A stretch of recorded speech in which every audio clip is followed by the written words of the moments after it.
Okay, so I'm delighted to go transatlantic with today's podcast episode. Very pleased to have Eric Osterhout joining me to talk about SOW spend management and how that market potential in that area can be captured. Eric, thank you very much for joining me. How are you doing? Doing great, Johnny. Thank you for inviting me. I'm very excited about this podcast today. I think this is a topic that's real relevant, and I think it's a huge area of growth for not only programs, but also category teams in procurement. Excellent stuff. So you're coming live and direct from Texas, and I've seen a few of the kind of views around where you live, and it looks pretty stunning. I imagine it's a nice place to be today. Absolutely. It's probably it's going to be in the 80s, which I think would be probably close to 28, 29 Celsius, somewhere around there. And it's just a gorgeous area. I live about 45 minutes outside of Houston, Texas, and it's kind of like being Batman, right? I like to go into the city and fight contingent labor and SOW crime, and then I want to head back to the Bat Cave out here 45 miles out of town, and where I have 12 acres around me in my secret compound. So all good, all good. I don't have a butler, though. I'm working on that. I need an Alfred. That would just totally round out the effect for sure. Yeah, secret compound is pretty good. You know, butler's the next step, but yeah, I like it. Excellent. Okay, so before we get started, would you be able to just give a little bit of an introduction, not just to what you're doing now, but also kind of what your journey has been so far? Because you've got a lot of great experience in this market. You've covered some really interesting areas. Would you just be able to just kind of like summarize that journey? Absolutely. It has been an interesting ride. I started out on the supplier side for working for a staffing company way back in the 90s. I know for an 80-year-old guy, I look pretty good, right? So I think it's sunscreen. Sunscreen helps a lot. But no, I started out on the supplier side in the staffing world before I knew what that really was about. And my job initially was as an account manager to sell projects. I went to work for a small boutique integrator, and they were putting in place methodologies to control projects. They knew it was a great way to increase headcount very rapidly. And this kind of ties into the whole SOW part of our conversation today, because that history to me is important, because I cut my teeth on the little black book of project management to be able to understand it, to be able to sell those types of projects. And when we couldn't sell a project, we begrudgingly sold staffing services, staff augmentation around it. I was very successful at it. And because maybe I didn't have any preconceived notions, the company I'd worked for before, where I was a pre-sales engineer on a product that linked up to financial systems, that company got sold to a larger company, and they had no need for me anymore. So when I actually got into the staffing world, I really didn't understand what it was about at the time, like many people I think that have had that journey. And when I came on board, it just kind of made sense, and it felt natural to me. I understood once I started doing it. I sold the first project that they had. They didn't expect me to sell one so quickly. And so I also had to learn to become a recruiter, because they only had 2 recruiters in this small firm. And so I had to learn the entire business for both sides of the desk. And I think that served me very well later on that journey at another company. As I grew in the industry a few years later, I saw the value coming down from MSP and vendor management system, VMS driven programs, and realized that if I did things right, I could increase headcount. At this time, I was branch manager type capacity. And I realized that if I restructured my teams, i.e. didn't hire more account managers that were fairly expensive and business development people at that time, and just loaded up the team with recruiters, I could actually go after that business very effectively. And I learned a lot of tips and tricks about how to work with MSP-driven programs as they continued to gain steam in the marketplace. My leadership above me was not exactly pleased when they first saw how the numbers were looking when it came to margins and markups.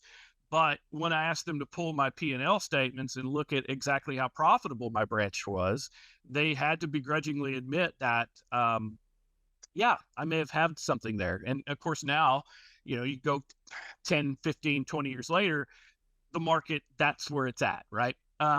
So in 2008, I had the opportunity to jump the fence and go to work on the buyer side under an MSP, managing a program out at an oil field services company that many people would know. They're French. Their uniforms are kind of royal blue, really pretty.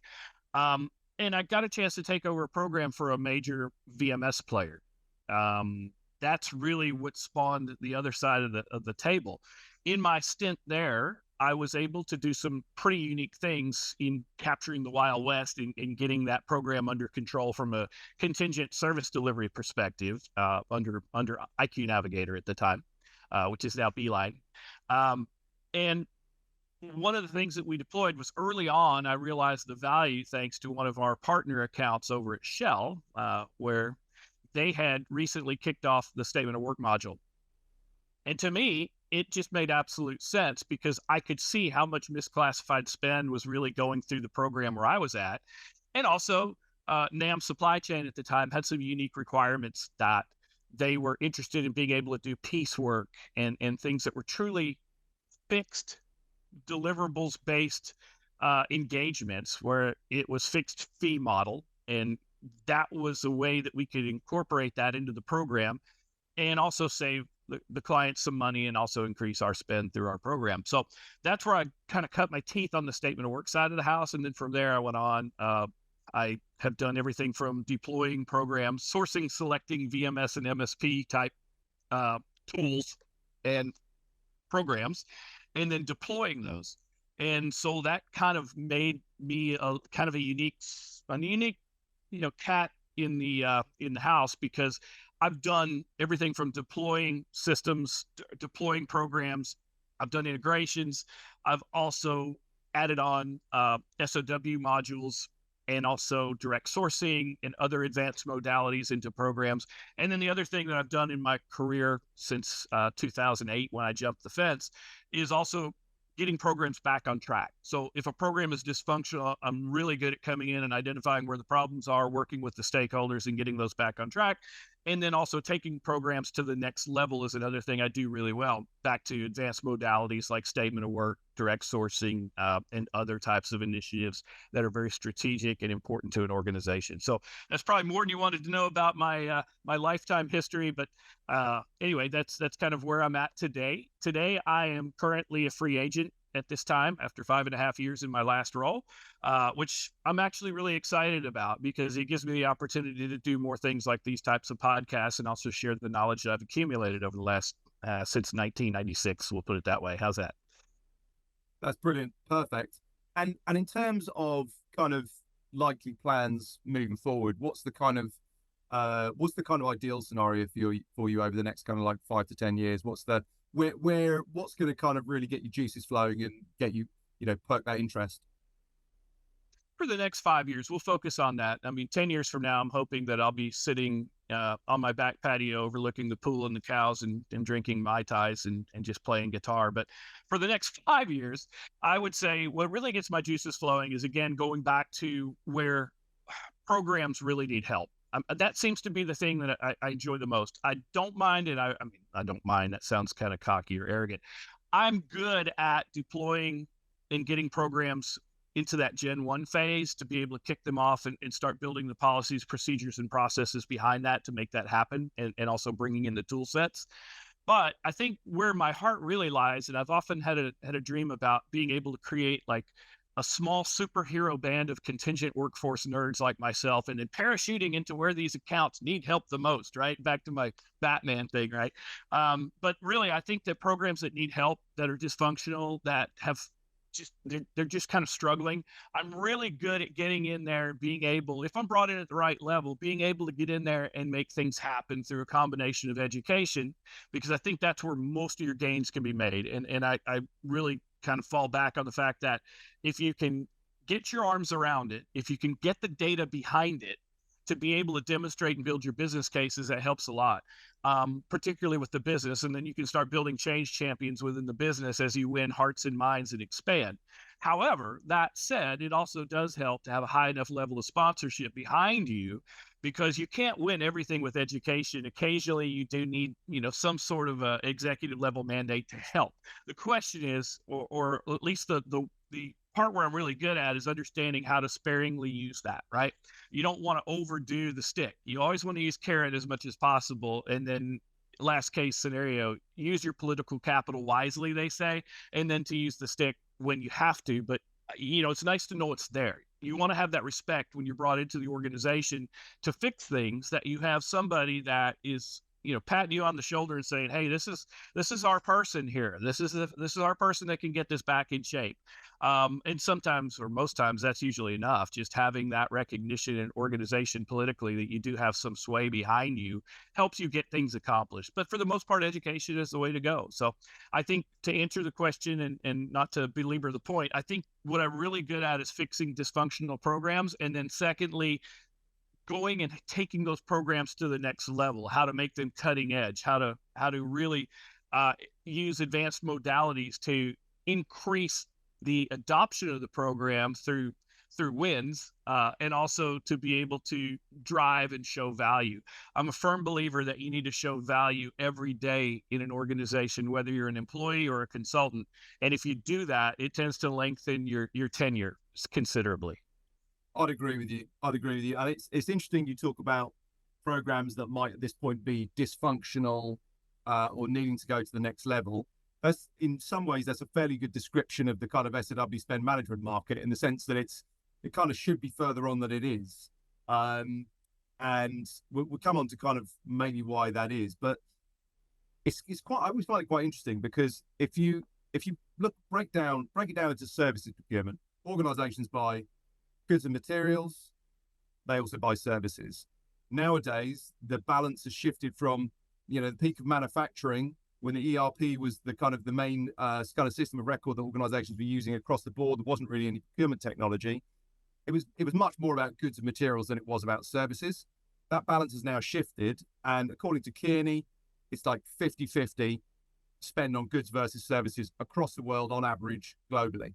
So that's a massive amount of spend. But if you look at the specialization that's being put into, procurement qualifications, the way that roles are structured within procurement teams, and the way that technology addresses it, services procurement is definitely the kind of like the forgotten sibling when it comes to procurement spend. The thing I find really interesting is where it's kind of crossed over with the contingent workforce side, in the sense the two are very different. In that one is people, utilizing people's time, and the other one is outsourcing a problem to a third party to deliver a solution. But there's definitely a kind of been a confluence around that contingent workforce management market, and around this kind of MSP enablement, where maybe it's in the too difficult to do bucket for an organization and they need some help with it. But it's interesting that some of the roots of this kind of services management industry have come out of the contingent workforce sector, but that potentially only accounts for quite a small amount of what's actually out there. So one of the things I'd be interested in is, you've obviously seen this from early days of people addressing the services spend side of things.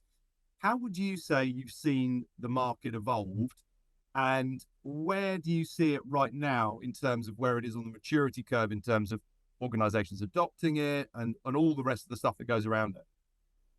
Those are great questions. Yeah, I think it's one of the greatest areas of our particular industrial niche, as I mentioned, that overlap between contingent work and SOW or services, right?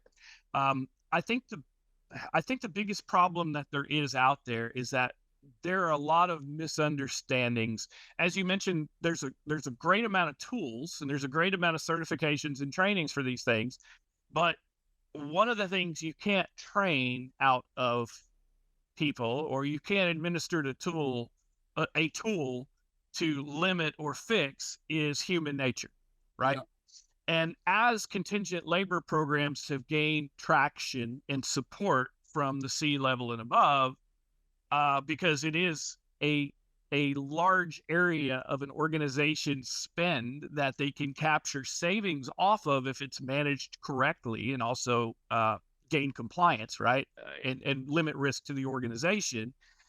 There's that old feeling out there that, like when we began with MSP programs and contingent labor, that fear of visibility by hiring leaders, not to be able to get work done, or having to have someone tell them how they're going to get work done, and having to follow these rules, it has driven, depending on the policies within an organization, it drives hiring leaders to be able to try and figure out ways to subvert that. And one of the easiest ways is in a lot of organizations, I can name two, but I'm not going to. But I've seen two organizations where it's actually easier to get a statement of work approved up to a certain level, approved spending limits, outside of the contingent labor program by creating some very soft and mushy deliverables. And most people don't recognize that are processing these types of statements of work for the business, that this is actually contingent labor hiding under statement of work so that the hiring leader can work with who they want to work with, whether it's the company that brings them donuts or takes them to lunch all the time, or it's a buddy or whatnot. I'm not saying it's always nefarious. In many cases, it's because of the restrictions that are placed on contingent labor are higher and create more visibility than on the statement of work side. So naturally, human nature is you're going to go the path of least resistance to get what you want many times. And I think that's part of the problem. I think it's a huge market. I think it's probably the largest area of untapped savings out there in the workforce management arena of organizations. It's really what it's out there. But again, there's that human nature. I think the key is also a lot of programs, when they start exploring and trying to rein in statement of work, they haven't really gotten just plain contingent workforce services delivery nailed down, right? And I think some of it goes back. I wrote an article about this, I don't know, about a year or so, and it was on LinkedIn, but it was about building foundations. And it talks about you have to understand, and this is where I go back to my start in this world back in the 90s, where I started selling projects. You have to understand the differences between what contingent work is and what statement of work and services are, because they're actually two quite different things. Although they can be very, very similar, they are different.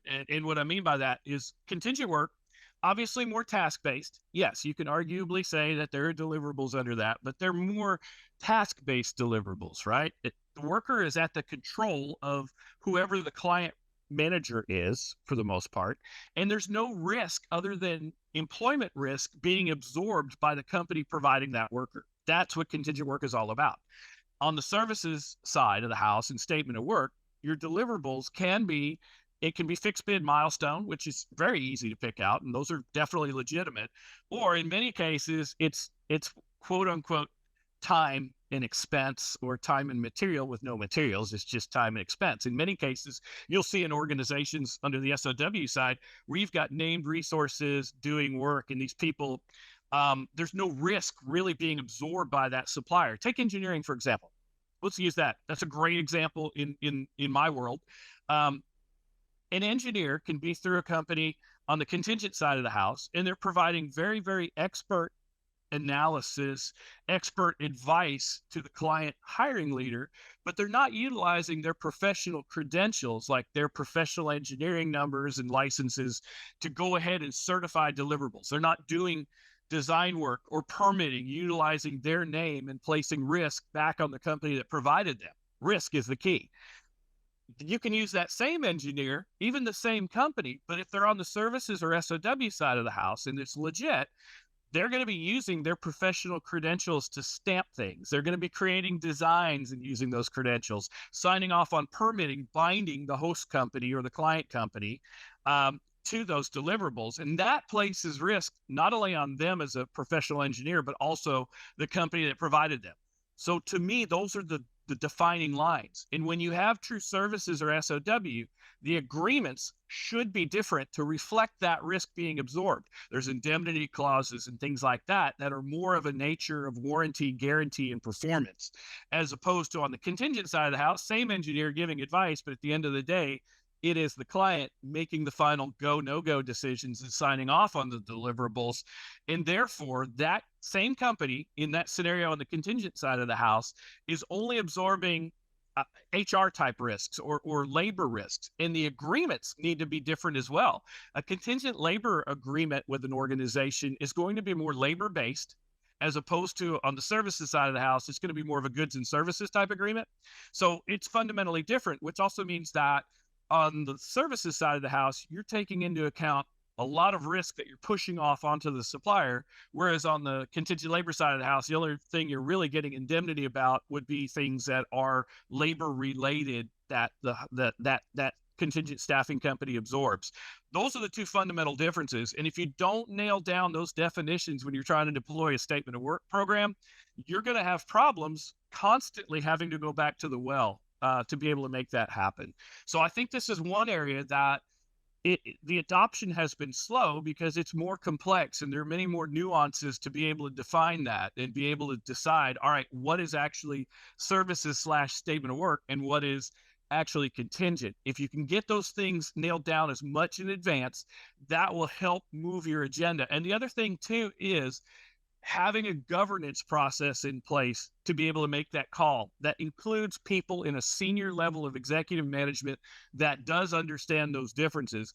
Obviously, there's always going to be shades of gray, but I always look at it this way, and I've always looked at it from I started in this industry with programs is if I can capture 60 to 70% of something, I'm making a difference. I'm moving the needle. I'm saving money. I'm reducing risk, right? Same thing with statement of work. If you can go after statement of work and go for the low-hanging fruit first, that's obvious, and then you may lose some more complex arguments, even though, and I always know I'm right. It's amazing how that works. But if understanding that you may not always be right, at least at that point in time with a business, if you're gathering and capturing, say, even 50%, heck, even 30%, because it is widely known based on the statistics, and you mentioned one of the think tanks, there is so much misclassified statement of work out there that even if you capture 30, 40, 50% of that, you're making a huge difference and you're providing bottom line savings to that organization. And if it's a publicly traded organization, we all know that whatever you can save in the way of procurement is going to translate to stock price at some point by being better stewards of the people's money. So those are a couple of views that I have on that. Yeah, absolutely. And it's interesting you mentioned the misclassification driver. I always see it as within the kind of services procurement or SOW market, spend management in that area is driven by one of three key drivers in my view. One is misclassification. The second one is just pure spend management, where it's like we just don't have this spend under control, which is most organizations. And the last one might be procurement efficiency, where you've got an organization where there's loads of statement of works flying around and it's just an absolute nightmare trying to do it manually. It's totally inefficient, and therefore it ends up being rogue spend that no one's really got any control over. People don't have visibility to below purchase order level, for example. Very, very common scenario. But and what I was talking about earlier was this confluence between the contingent workforce side of things and the services procurement side of things. Whereas a lot of the time, if you talk to procurement teams in big organizations and talk about SOW, they'll be like, yeah, I know what a statement of work is. It's a contract type. But within the contingent workforce industry, it's got its own persona about this is an area of spend that needs to be managed. That is absolutely valid, because what you were describing, the differences between contingent workforce, time and expenses or time and materials, time-based, individual-based labor versus what I would refer to as outsourced services under a statement of work. The real key to that is that the contractual vehicles are very different, and they should be very different. If you're following those contractual guidelines and those contractual templates effectively, you can see quite an even split. But I think what you were talking about in terms of misclassification, maybe that's why this is something that's become such a big thing within that contingent workforce industry, when if you look outside of that, you could say they're a little bit removed from like core procurement, because they're always liaising with talent acquisition, HR, contingent workforce category managers. Do you think that's maybe where that intersection comes from, the misclassification angle? And I think that's also kind of the crux of the issue of why it's so hard for these programs to get their arms around it. I think that's why in many programs you need someone to be the thought leader over this type of spend, to be able to be the guidance. And it helps to be on the client side. I know that's always helped me when I haven't been under the MSP's leadership, that I'm on the client side, because I can identify and navigate those things with credibility. One of the interesting things, and back to my background, is that I've reported in different organizations with these types of programs, whether I've been there to deploy them, fix the dysfunctionality, expand them, depending on different points in different clients and employers I've worked for. I've reported to procurement.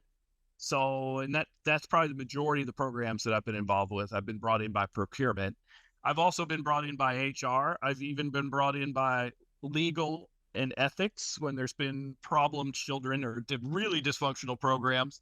So yeah, I mean, being able to navigate that, it's a little bit tough at the MSP level sometimes because you're either under TA or under procurement, or you're under TA with a dotted line to procurement, but it's hard to get that backing from procurement when you're a dotted line report. And part of the reason is organizations that don't dedicate a resource to their contingent labor program, and I see that all the time, particularly in procurement sponsored programs. You'll see that the procurement person that is tasked with overseeing the contingent labor program maybe has other duties outside of that, like consulting outside, or even doing just different types of procurement, whether it's on the direct side instead of just indirect spend that they're managing, or maybe they're tasked with HR systems or travel, or I don't know, whatever, picking up paper clips. I don't know. But my point is that they're not 100% focused, and it's very tough when you're looking strategically about how you want to corral and capture and capture and get these things to where you're saving money and doing things in a compliant manner. What a lot of organizations don't realize until it's too late and they're dragged into a lawsuit, and they lose immediately because the agreement was written on the wrong type of contract. You have to have the right contract for what you're doing. You said it just stunningly a minute ago, exactly how it is.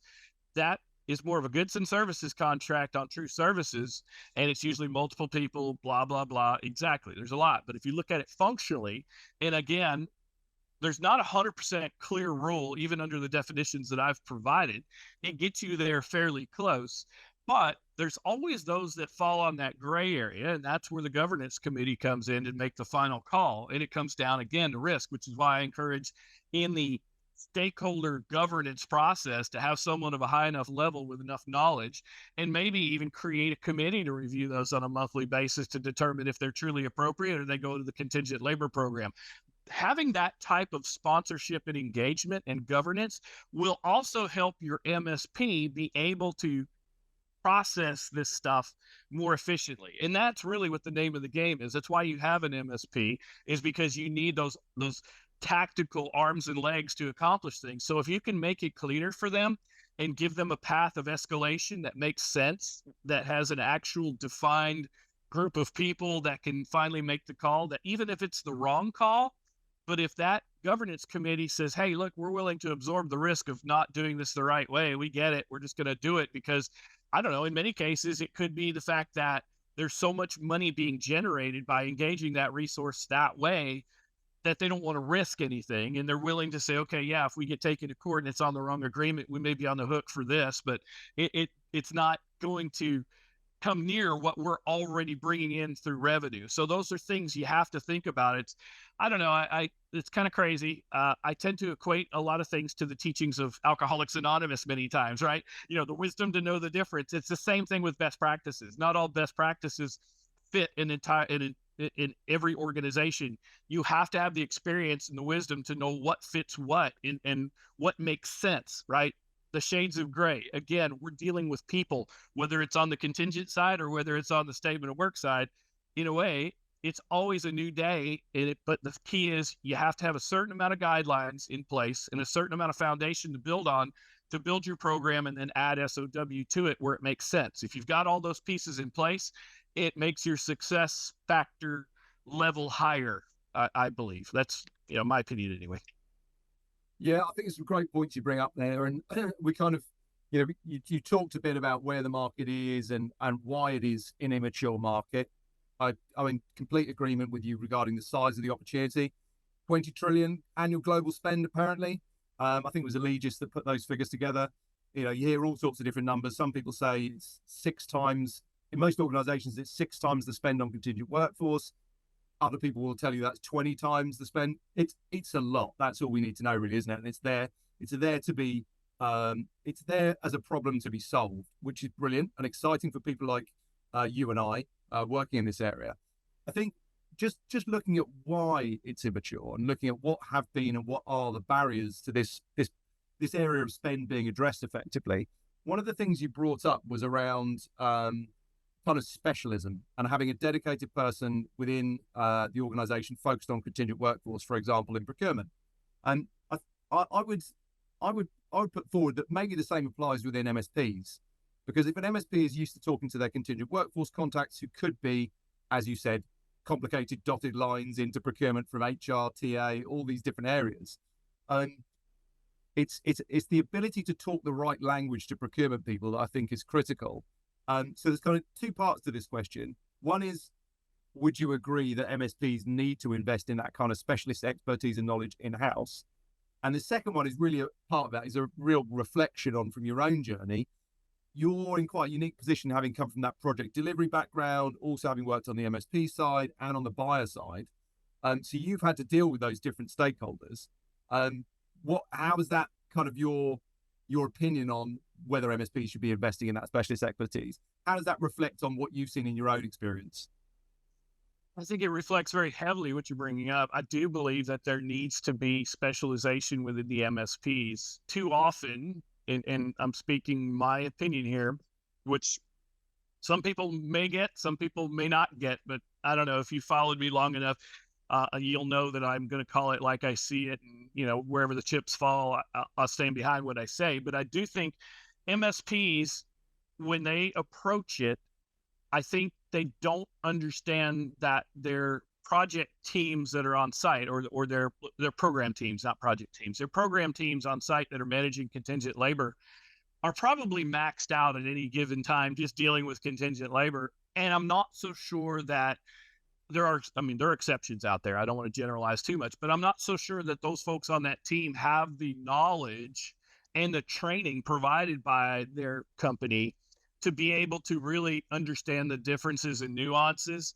So I think there is value in having a dedicated person on that team. If you're going to go down this journey, there needs to be somebody that is not just somebody pulled from a program team that's doing contingent, but somebody that really knows this stuff, right?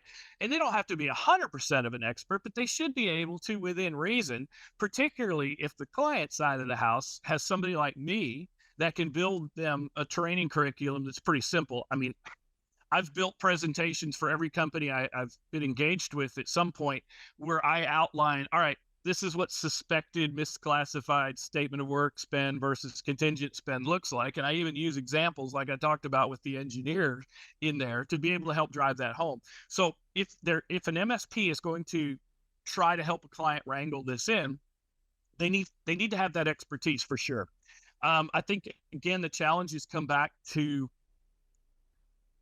we hear a lot about the buzz. We've been talking about statement of work spend and capturing that since I can remember, at least in 2008 for sure.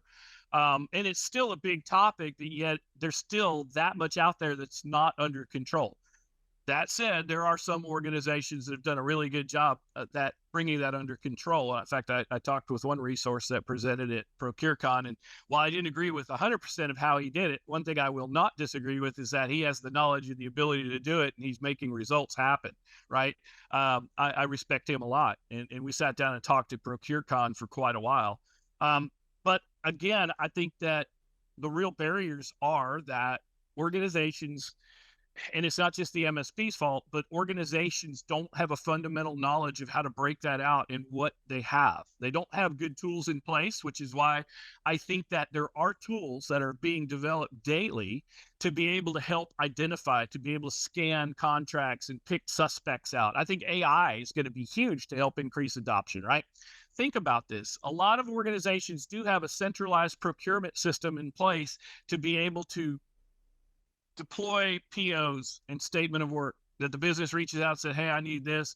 And then they type it up, and this intake comes in usually electronically in some format. Many companies are still manual, but even if it's emails, if you could put an AI type front end in the middle between the hiring leader and that particular, for lack of a better term, shared services center that develops and deals with the kind of volumes that they deal with, from everything from direct procurement to indirect. I mean, there's big differences, but they're getting millions of these requests annually, right? Or thousands. We'll go with thousands. I'm being a little too dramatic there.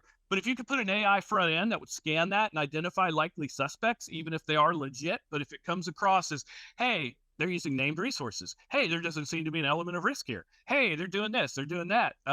it's only one person. It's a single provider.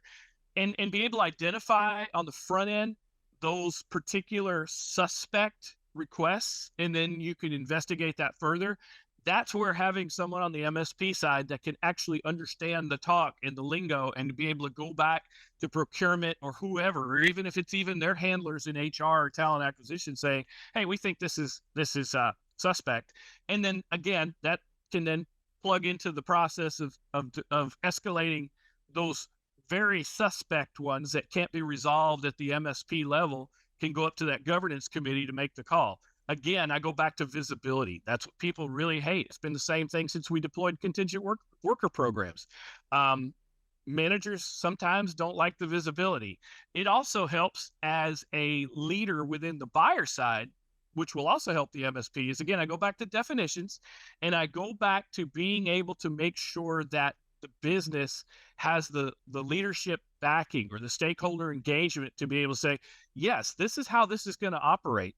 And on the flip side, they need to be able to go back and bring HR to the table and procurement and legal and say, all right, we need to look at what the approval requirements are for contingent labor and then services. Because again, sometimes it's more restrictive to engage a contingent worker than it is just to bypass that and dummy up a statement of work and pass it through centralized procurement to be able to get it through up to your ASL that you can sign off on, approved spending limit.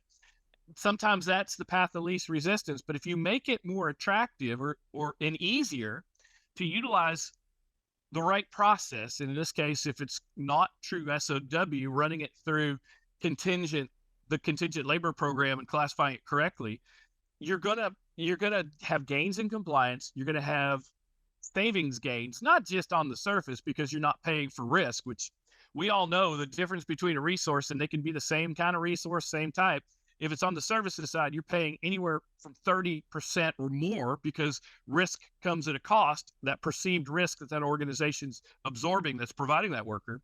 But not only that, if you can engage and utilize the contingent worker program, which has all these downstream integrations to finance systems, onboarding, provisioning, there are huge efficiencies to be gained, right? And what happens is when people don't classify things correctly, there's a lot of paperwork and paper invoicing and trails and renewals on statements of work and POs to be recut at certain times.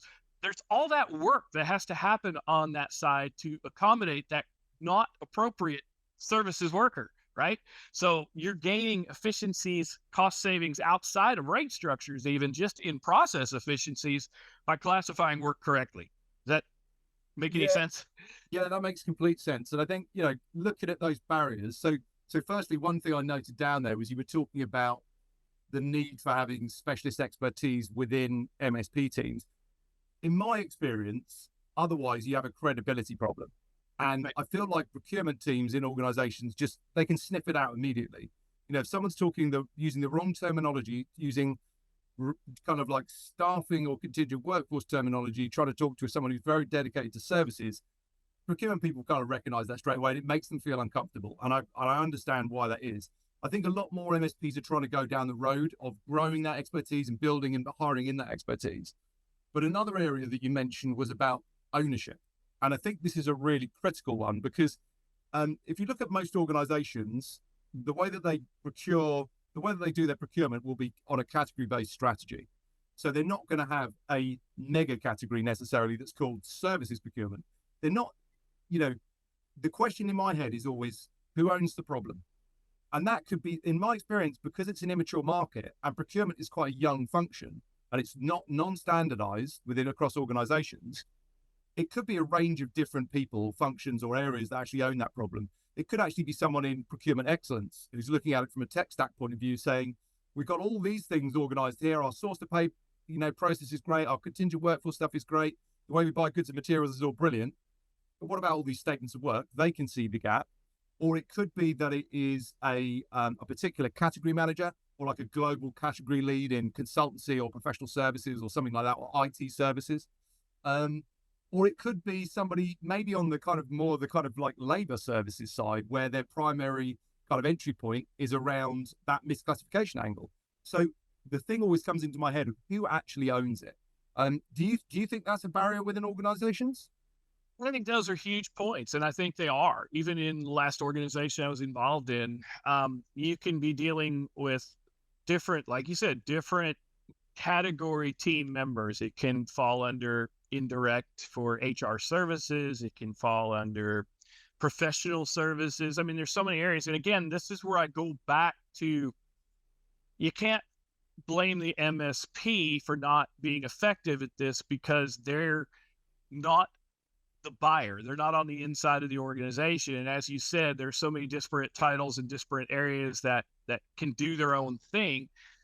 This is why I think in some ways organizations need someone almost as a business partner type role for external workforce that is, again, on the client side, that understands kind of like, do you remember you're British, so it probably didn't play over there. There used to be a show in the US called The Love Boat, and it was back in the 70s, and it was about a cruise ship, and there was a guy named Isaac. Isaac was everywhere. Isaac brought people towels, made sure they got to the right bingo game, and I mean, made sure they had drinks. You need an Isaac in your organization. You need somebody that's familiar with all the different areas that external workforce touches and be able to know who to go to get the right information, to be able to get things handled, and to be able to build those relationships and bonds, and to also introduce and maybe help translate what the MSP is saying, and also to teach the MSP, because another thing, it's not just the roles and jobs, it's the taxonomies and terminologies that companies use. All are different. But you're right, there is a little bit of a bias on procurement and to an extent, even on HR representatives or talent acquisition representatives, that if you use different terminology, they just kind of tune out. You're right about that. But I do think that this is why successful contingent labor programs and that have successful statement of work components to them, they have that buy-in on the client side to be the person that actually can be the Sherpa, so to speak, to make sure people get to where they need to be.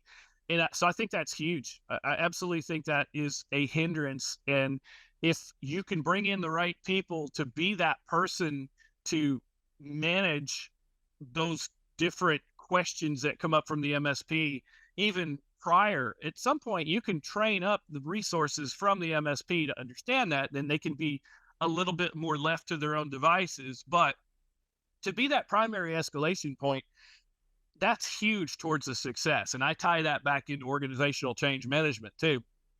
I think that person that has the skills to be able to identify and realize what work is functionally and where it needs to go also would probably be a pretty good person to evangelize the program internally and to identify change champions and be able to push that message up, and also to liaise with overall the leadership over this, right? And I think that person has to have a seat at the table almost on an equal footing as the program director over the program internally, right? I mean, some organizations with the business partner model, they have a contingent labor program director internally or manager internally, and then they have these VPs that work with the business, these procurement VPs, for example, business partners that work with the business. And I think those two need to be at the same table and need to communicate a lot to be able to make this happen. But I do think successful organizations that want to deploy these types of award-winning and cutting-edge contingent labor programs, and then adding on and becoming a model for statement of work management, they need that knowledge outside of the MSP. You can't always depend on the MSP. I mean, look at how MSPs are funded traditionally, at least in North America, and to an extent, I think Europe's pretty similar. MSP operates on a little sliver of billing, right? And so it's kind of tough when you think of how many transactional things they touch and what they have to do. It really, it's kind of unfair to expect them to know everything and do everything and have all that thought leadership and focus. I think it depends on the buyer as well to partner with them to be able to give them that knowledge. Having that internal knowledge of the landscapes, the politics, and the technology within your own organization, that when you bring them in, you can give them that guidance. And yes, can you eventually train them to be more self-sufficient? That's the goal. But initially, you need to be that Sherpa, or you need to be Isaac on the Love Boat and make sure that they get what they need. Love that example. Yeah, I agree. And I think the kind of last point I want to tie that into is just really just the spend. in a sense that I think that can be a barrier if it feels like the organization has got to, eat the whole elephant at once, because it's such a big area of spend. Unless they're able to get programs to get this spend under management started in a manageable size, it just hits the buffers in terms of too many people need to be involved. It has to be a giant budget. It has to be really big and complex. But actually, there are ways and means to roll things out on a more agile basis. I love the fact you mentioned taxonomies as well. I mean, it's quite a specific point, but it's highly relevant. For us, when we're rolling out our software solution for SOW spend management, when we're rolling that out for organizations, if it's an aerospace company, what they call a similar role to within, a food manufacturing organization might be completely different, or they might have service towers, or the way they break their categories down is going to be different. How they run their, all of their procurement processes and how they categorize everything that they do, all of their different programs and projects.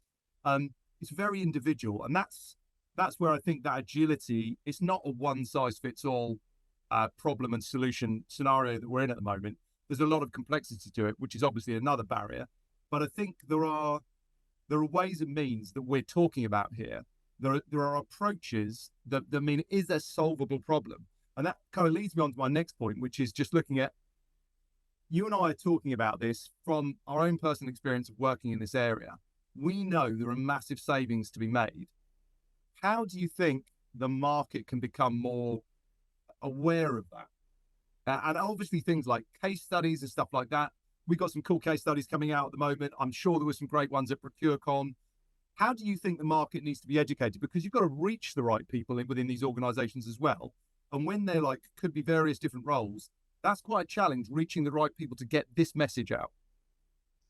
Yeah, I think that's a very complex question, and we could probably do an entire podcast just on that question. But one of the things that comes to mind is that I think there's a lot of focus in the market on what tools, right? But I don't think the tool manufacturers have spent as much time on, all right, the tools are great. You need that because, face it, and pro tip I'll throw out here right now is the number one thing is make friends with whoever controls identity management in an organization, and then see if you can sell them on using the contingent labor program's tools for identity management at some point, even if it's just headcount tracking, right? Because if you can get those into the system and start aligning who owns what around an organization, then the future part of your evil plan for world domination is then you can start to work on statement of work. But I think there's a very heavy focus on what tool sets to manage this stuff. And I don't think there's enough on how to actually go to that next step. Great, we got the tool, it's integrated. How do we start bringing in and identifying what fits, what doesn't fit? How do we determine what our environment, how can we make the case using the taxonomy and terminology within our own organization to be able to demonstrate what the differences are between, and I go back to contingent versus statement of work, and I beat that to death, but you get my point. Being able to start putting those pieces in place, I think will help tremendously with laying that foundation and then getting the right people involved, right? The other thing about getting the right people involved, and you said getting the word out to the right people, because I don't think at a lot of these conferences, and again, this is one of Big E's ideas here, I think that you could almost have a separate focus on bringing in folks that are involved in the services side of the house or statement of work side of the house, right? I think many contingent labor managers that attend these things are being tasked and requested by leadership or whoever that, hey, we need to do something about this. I need you to deploy a statement of work module, but they're not really the people that have to eat, sleep, and breathe it attending. I would task those on our side to say, hey, look, when you're going to these conferences, start dragging somebody that you traditionally wouldn't bring. Don't just bring a team member from your contingent labor team. How about reaching out and seeing if you can talk to somebody in IT that is involved in, I don't know, integrations of HR systems or something. I mean, bring in people that have a different view and perspective on how things should run. In other words, if you can get somebody that may not have been a great supporter of bringing statement of work under the contingent labor program, but if you can get them to actually see the logic behind it by attending these types of conferences where there are speakers like myself and many others, I mean, that are that are as knowledgeable or more knowledgeable on it, um, or maybe better communicators than I am, because I'm a Texan and I'm kind of pragmatic. I'm not necessarily, the most polished guy in the world, so I do what I can. But I think that would help get that word out and be able to help, make it an easier transition within your organization if you can get people from different organizational silos. Because face it, everybody talks about, yes, we're not siloed, we have a centralized this and that, and the fact is, yeah, you do, but there's still silos out there in the business. It's just not quite as pervasive. If you can get somebody like that on board to help you and see the value, one of the things that, and this is just another pro tip I'll throw out there, I mentioned it earlier, but the automation, right? If you can get buy-in from people leaders and you have the processes in place and the approval side of the house, right? That you've eased it up to make it palatable for them to utilize this new paradigm shift in an organization to use a statement of work module under the contingent labor program for external services statement of work. I think you can get them to be interested in it if you make it attractive, because of the fact that many of the times that when they're doing these statements of work and POs, again, I go back to how much work are they having to do to maintain that? They're having to chase invoices. They're having to submit invoices. Whereas if you can automate that by utilizing all of the integrations you have placed in your contingent labor program for billing and things like that, that means all they got to do is go on their phone and approve, hey, I just need to say yes to these hours or this billing, right? It's so much easier. And oh, by the way, that invoice didn't get paid. My supplier's carping. Okay, well, then I'll throw that back on the program team with contingent labor and they'll hunt it down with accounts payable, right? So it's so much easier for them. The key is you have to make the environment conducive for them to make that transition. That helps a lot. So that's another pro tip I'll give you on that, is make it simple for them, and then utilize the fact that, hey, we can make your life easier if you'll play ball with us on this, and start small, right? I'm a big bang guy on a lot of things, but when it comes to statement of work, I believe you need to have a big enough population to test it and make sure everything works the way it should. And then you can start expanding. But I just think you also have to have reasonable expectations of what fits the statement of work module for a program. The super temp type situations, the Deloitte's, I'm going to call out names. You may want to edit that out. I don't know, or you can leave it in. But anyway, you get my drift. The big four, big five, those people, many times they don't really fit the model, right? Have reasonable engagement requirements. In other words, what really constitutes that you want to fit in your statement of work program at your organization. It may not make sense to, like, you're doing a total ERP transformation and it's hundreds of millions of dollars to do this. That may not fit the model that we're looking at. It makes sense to go with a true statement of work, goods and services type agreement that has all of the restrictions and legal protections involved. So understand where your lane is, right? Maybe start with stuff that's 5 million or less. All right. And then the other thing is, don't overchew it. Don't bite. You can't eat the whole elephant all at once. You take it a bite at a time. Most of the programs I've been most successful with statement of work in being able to kick that off, it's procurement negotiates and puts in place the statement of work and gets all the T's crossed and the I's dotted, right?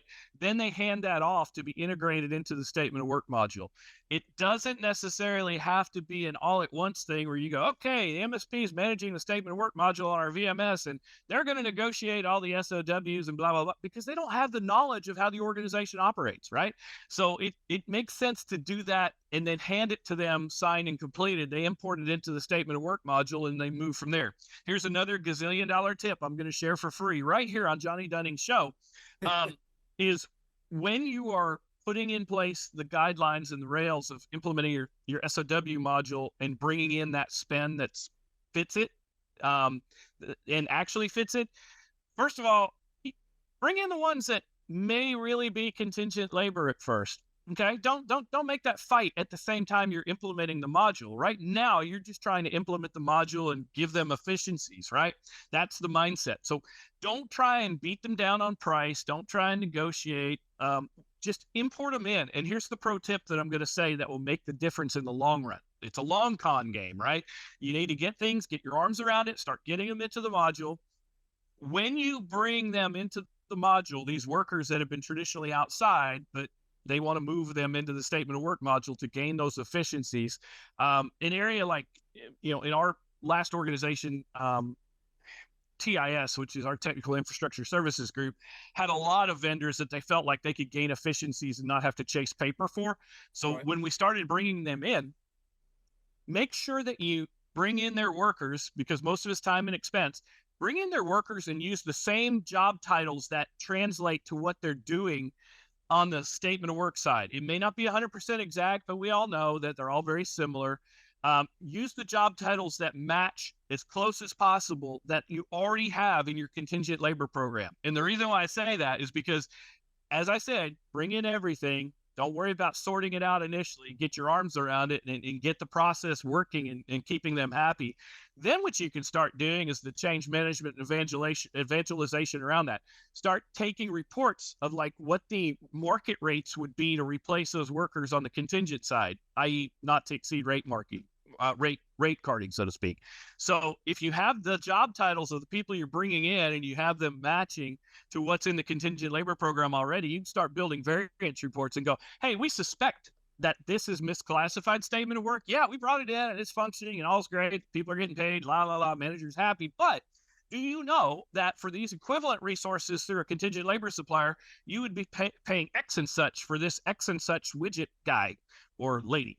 And so you can then start building that Delta file to be able to say, look, this is how much you're actually leaving on the table by not classifying this correctly. And that's the hugest pro tip that I will leave you with today for free. You heard it on Johnny's show right here. So anyway. Yeah, that's great. I mean, you put forward some really interesting points there that really, that tie into how this is going to accelerate the adoption within the market. These are the things that people need to do. These are the things that people need to consider, right from the basic steps up to the more sophisticated ways that this can be approached. And I think, in building that biz case, you've covered off some of the savings that would really go into that. The negotiation to get better deals, which obviously includes things like running more competitive bidding rather than just awarding stuff when it's not captured. Huge point. You mentioned about the kind of, it's just not possible to manage this manually. You mentioned about automation, you mentioned about efficiency. That's a huge savings driver. Maybe seen as a soft saving within a lot of procurement teams, but that is still a massive saver. Obviously, negotiating better deals, instantly a hard saving pre-contract. What was the budget? What was the actual contracted price, or how much did we save in our negotiation? Definitely a hard saving. You also mentioned visibility and control. Cut more on the soft saving side when you talk to most procurement people, but critical. And that ties into the risk, the misclassification, all of that compliance and governance side. I think the last one I wanted to touch on was really the spend under management. It kind of ties into all of the others. It ties into, the efficiency, the automation, the visibility, the control, all that sort of stuff. But another thing, an area that's interesting where procurement teams will look at hard savings, as they'll say, if this statement of work engagement is run under procurement control and procurement visibility, we'll save 15% because the procurement person will help write a better requirement. They'll make sure it goes out to the right suppliers. They'll make sure there's a competitive process. They'll make sure there's a negotiation, et cetera, et cetera, et cetera.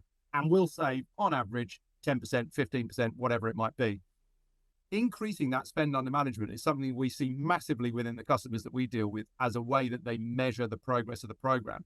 Because it can be quite complex to try and really nail in and measure the savings, but you can see if your contracted price is different to your budgeted price, and you can also see with regards to the spend under management, how much spend are we actually dealing with here? Because in some organisations, with consulting, for example, it might not be budgeted as such. In a sense, it might be when you need it. It's a kind of like a slush fund type approach. But if you understand what percentage of that spend you have under management, and you apply that logic of a procurement person is going to add X value, that's another really interesting hard saving that hopefully people can use to accelerate that adoption and build those sort of business cases. Is that, would you agree with that? Would. And I think as it's a journey, as I've mentioned, and you're not eating the elephant all at once, as you mentioned, And as I mentioned too, talking about starting with having procurement negotiate the statement of work and the conditions and the terms, and then dropping it down into the MSP team that's managing the statement of work module. I think over time, as the adoption and the program becomes more mature on statement of work, you will see that you're going to start having commonalities of projects within the statement of work module. And that is where the next level of genius comes in, is that you can then take that team and they'll have enough experience and have seen enough data coming through and enough statement of works and understanding the terminology. Then they can start reaching out and partnering and building that bridge with procurement, whatever team it is, whatever category that's involved, and saying, all right, we now have the knowledge. I can speak their language. I've seen enough of this. We can start moving to the next generation of statement of work spend, SOW2 or something. And you can start utilizing these tools that have features, like you said, competitive bidding. You can then become a partner to that procurement team and say, look, we noticed that we have, I'll just use SharePoint, for example, just something simple. We've noticed we've had a lot of SharePoint projects over the last few years. We understand that you guys are using pretty much the same players for this. Why not allow us to use for the next SharePoint project that comes across in your desk and the business darkens your door? Why not use the RFX or the request for RFP capabilities of the SOW module tool that we have, right? And be able to assist you with now automating some of those competitive bidding tasks that are on your plate. Wouldn't that be great? And I know, as someone who has done RFPs and RFIs and RFQs, that would make my life great. If I had somebody that would automate all that stuff and it would come back scored, and then I could go back to the business and say, here's what we found. We used X and such. You may recognize these suppliers. Our MSP team or our SOW team recommended a couple of other suppliers that maybe you're not familiar with, but we've used in different parts of the organization. And here are your top 5 or top 3 or top 10. I mean, whatever. All that work's done for them. For me, that would have been huge, because a lot of that stuff I had to manage myself, utilizing tools that were not necessarily purpose-built or user-friendly at organizations. So to me, that would be another huge driver along that vein of being able to help increase that, right? And the potential would be that, you could start reining in based on those numbers you were talking about with the elitist report. Who cares if it's 5 times bigger than contingent, or 2 times, or 10 times, or 80 times? If you can get a majority, or even a small, even if you can get 20% of that, you're affecting major change. You're saving the organization a lot of money and bringing a lot of efficiency to the table, and that will help make you successful as an external workforce program along the journey, right? So that would be how I would add to what you said. I think you summed it up quite eloquently, but I wanted to just add a couple extra points there. Yeah, supply performance management, I'm with you 100% on that. That's very much at the far end of the sophisticated spectrum of this. You've got the data going through, you've got historical information. That's a massive one for us. That's an area where we're also applying AI. In terms of what we're doing with AI, it's more front end requirements creation, kind of using our AI powered kind of requirements generation tool, scope creation tool, Copilot, as it were.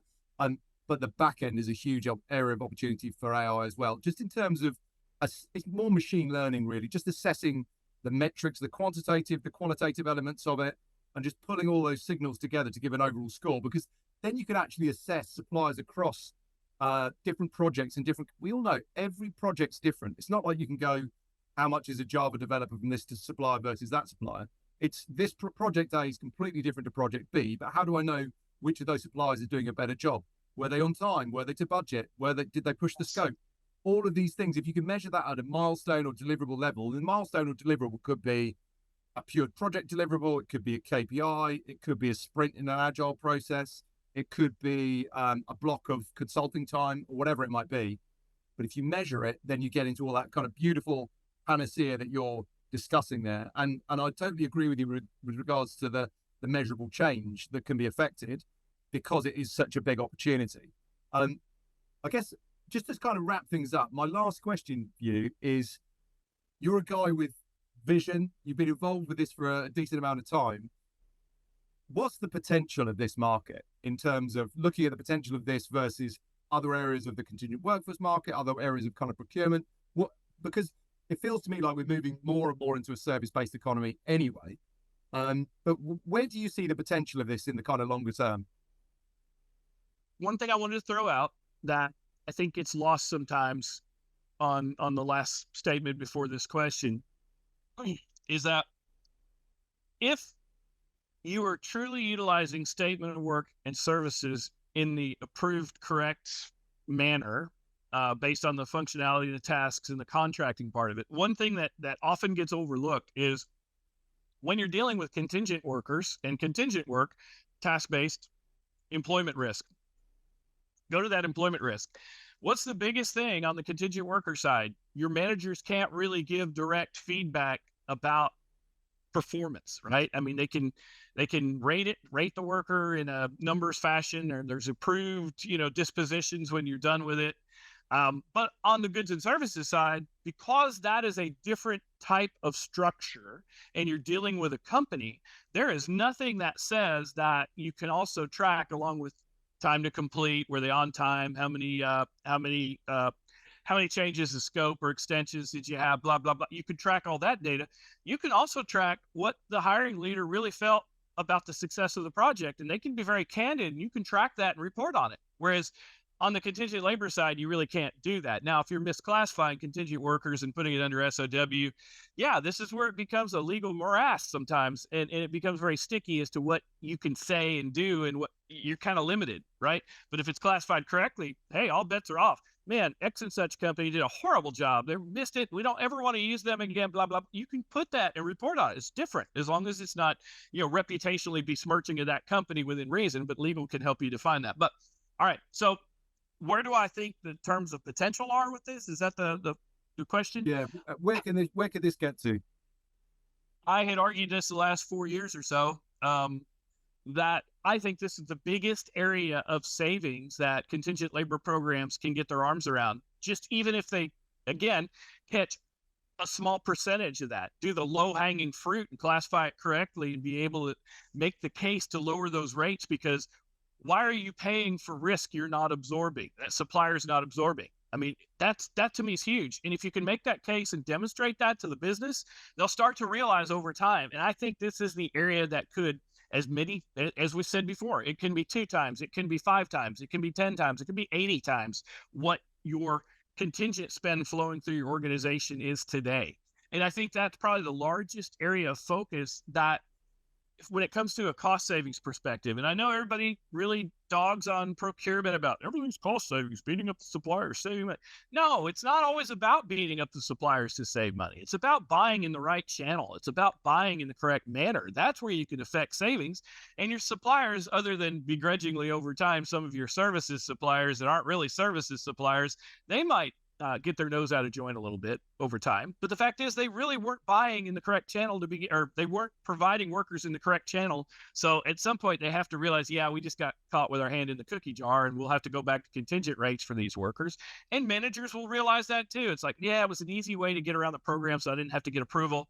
Yeah, okay, we get that. But eventually, at some point, we have to make sure that we're ensuring value to the stockholders of an organization, and that means buying and being good stewards of their money. So I think the biggest potential in our industry is, I think there's 2 things. Statement of work, definitely, because that is where, even if you get a small piece of it, if it's as big an animal as most of the think tanks believe it is, you're going to be saving money. And again, I go back to even contingent labor. It's not always about saving money as your core focus. It's about doing things right and limiting risk and making sure you're engaging in the right manner.